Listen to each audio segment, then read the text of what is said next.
17 years ago today, on July 26, 1990, the first President Bush signed the Americans with Disabilities Act into law, hailing it, and I quote, the world's first comprehensive declaration of equality for people with disabilities.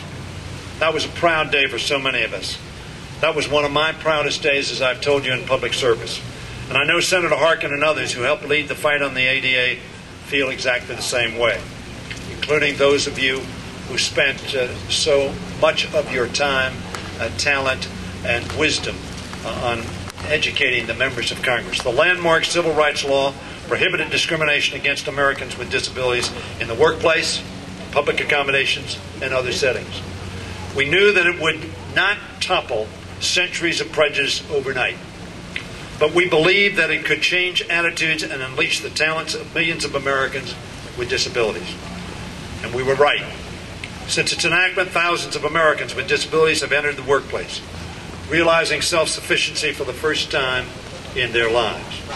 The ramps, the curb cuts, the braille signs, the captioned television programs that were once novel are now ubiquitous. However, despite our progress, the courts, including the United States Supreme Court, have narrowly interpreted the ADA, limiting its scope and undermining its intent. How can it be, for example, that people with diabetes, epilepsy, heart conditions, and even cancer have had their ADA claims dismissed? Yet courts have ruled that medication or other corrective measures have made ADA claimants too functional to be considered disabled under the law. That was not our intent.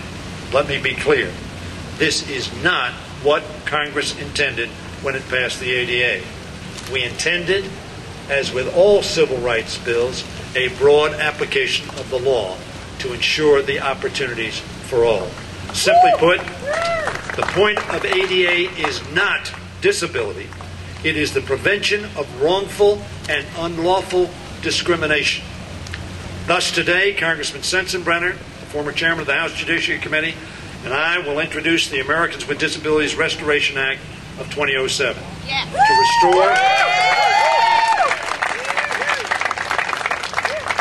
to restore the broad reach of ADA that we believed was plain in 1990. And Senator Tom Harkin, and I understand joined by Arlen Specter, will be introducing very similar legislation in the Senate. Among other things, the bipartisan House bill, which already has more than 130 co-sponsors. Large numbers of Democrats, large numbers of Republicans. This is one of the most bipartisan issues with which I've been involved.